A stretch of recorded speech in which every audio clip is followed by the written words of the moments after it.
The reason you think you can't do carnivore actually has nothing to do with food.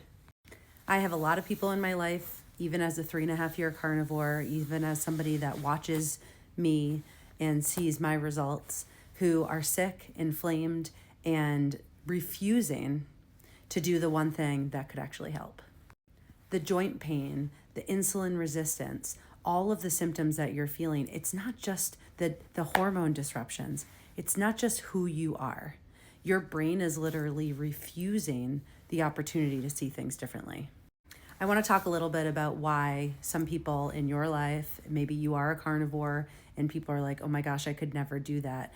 I want to talk about how the brain isn't even giving that person the possibility that carnivore could be something that heals them. So let's talk about what's actually happening. The first is, and this is pretty obvious, confirmation bias. They're only seeing what they believe right now. So they're seeing things like balanced eating. They're seeing things like fiber-rich diet to help with heart health. They're seeing things that they've always believed, and that's reinforcing that belief. And so their brain isn't even open to the possibility that it might be wrong. Their brain actually isn't even seeing another way. Maybe they have seen animal-based diet of any form, and what they associate with an animal-based diet or a meat-based diet is an extreme restriction.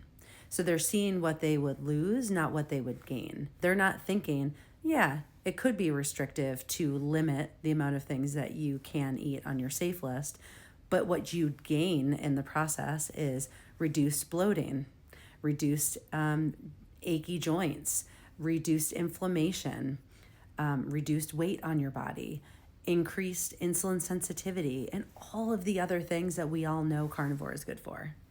This is a big one. Food that they eat, I'm just saying they, talking about people who are resistant, is a part of them. It's a part of their culture. It's a part of their traditions. It's a part of who they are. So they feel like they're losing a big part of who they are if they were to ever try this type of diet. And I always say to people, like, just try it for 30 days. But people don't think like that. People are thinking that once they start this, they have to do it forever. I literally love when people make this a lifestyle, but I always say, like, if you're resistant to it, literally just try it for 30 days and see how you benefit. But people can't even do that because then they're like, well, if this works for me for 30 days, then that means I have to lose this big part of myself. Having cake at my birthdays, having all the traditional meals at my family gatherings. And they're not seeing the possibility that they might actually not want to be at that party anymore. They might not want to put that food in their mouth once they know how they could feel on this way of eating. This is a mind messed up one.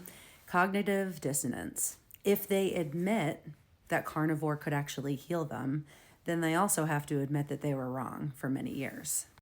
And that's pretty dang uncomfortable for a lot of people. It's better and easier to just dismiss it than actually confront that piece. And this is another one too. Most people don't think it applies to them. They won't make the change until their pain outweighs their comfort.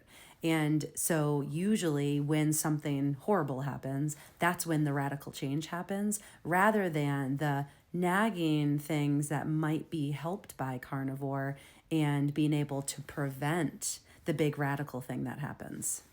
So what do we do with all this information? For me, as a coach and someone that lives and breathes this lifestyle every single day, and I hear many different types of stories. I'm on phone calls all day long with clients and with followers and people booking just consults with me to help understand how the carnivore diet can help them. People don't need more facts, usually.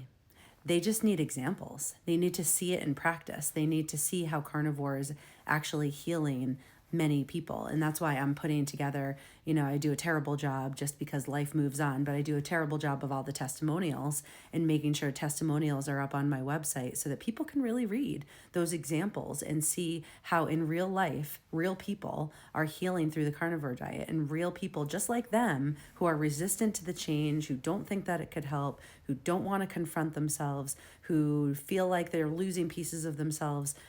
They need to see themselves in somebody else's story.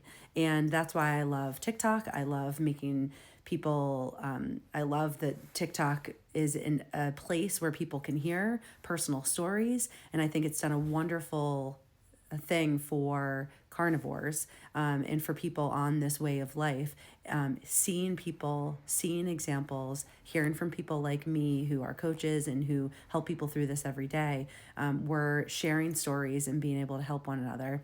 In that vein, I'd love for you to tag your favorite, not even coaches, but your favorite examples. So people who have just started to document their carnivore journey, put them all right here so that everybody watching this video and wanting to hear this message can go follow all of these people on TikTok who are in the carnivore world. Let's support one another, but let's also enable each other to see all of the examples of how this way of eating, this radical way of eating, going back to the way that we were meant to eat, actually heals.